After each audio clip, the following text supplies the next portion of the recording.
101페이지 알칼리도 보도록 할게요. 알칼리도는 앞에서 한번 말씀을 드렸긴 했는데 알칼리도에 대해서 쭉 정리를 하고 그 다음에 교재를 보고 마무리를 지을게요.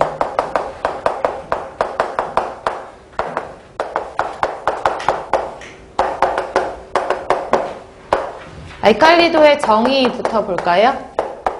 알칼리도의 정의를 보면 앞에서도 했었는데 산을 받아줄 수 있는, 완충해줄 수 있는 완충 능력을 우리가 알칼리도라고 하잖아요. 그래서 산을 중화할 수 있는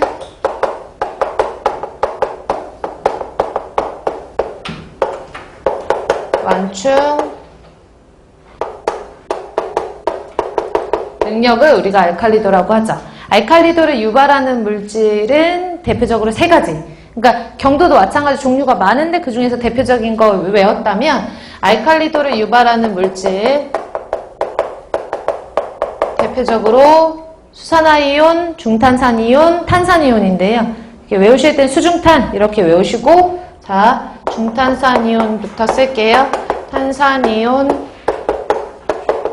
OH-이온. 그래서 외우실 때 알칼리도 유발하는 물질 이것도 시험 문제에 출제됐었거든요. 알칼리도 유발 물질 요 세 가지 아닌 거 찾아라 라고 하는 거 시험 문제 출제됐었으니까 제가 기억하기로는 한 5년 안 된 것 같거든요. 한 3, 4년 전에 이제 시험 문제 출제됐다라고 하고 외워두시고 수중탄 이렇게 외워두세요. 종류는.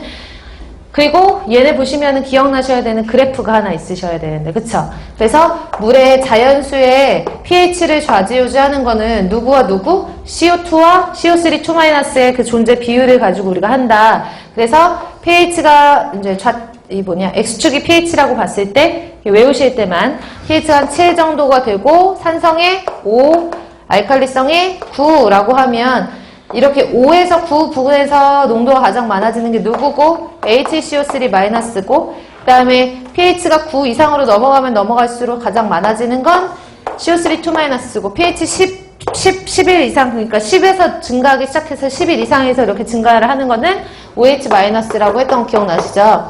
그리고 여기는 지금 알칼리도는 아니니까 CO2라고 쓰면은 그래서 제가 앞에서 계속 알칼리도 이런 말을 할 때 알칼리도가 높다라는 것은 이런 물질들이 물속에 존재한다는 얘기잖아요.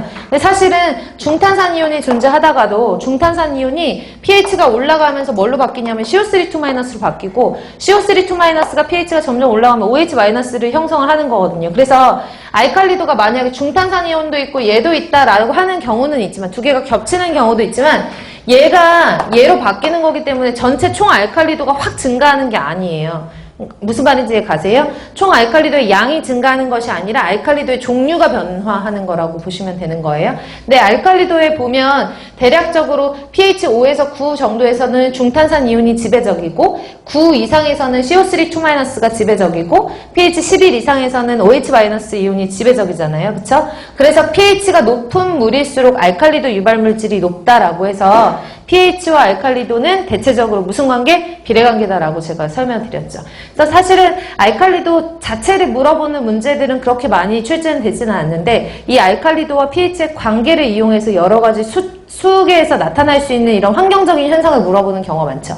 예를 들어서 조류가 광합성 작용을 한다. pH 어떻게 되느냐 이렇게 물어보는 게 정상인데 조류가 광합성 작용을 하면 생각해보세요. CO2는 들이마시고 O2를 내뱉어주는 게 광합성이라고 그랬잖아요. 그쵸? 그러면 CO2를 들이마시니까 pH가 올라가죠? 그거를 알칼리도가 증가한다. 이렇게 표시를 하는 경우에서 많이 출제가 되는 거니까 알칼리도에 대한 의미를 잘 봐두시면 돼요. 따라서 유발하는 물질들이 알칼리도가 높은 물은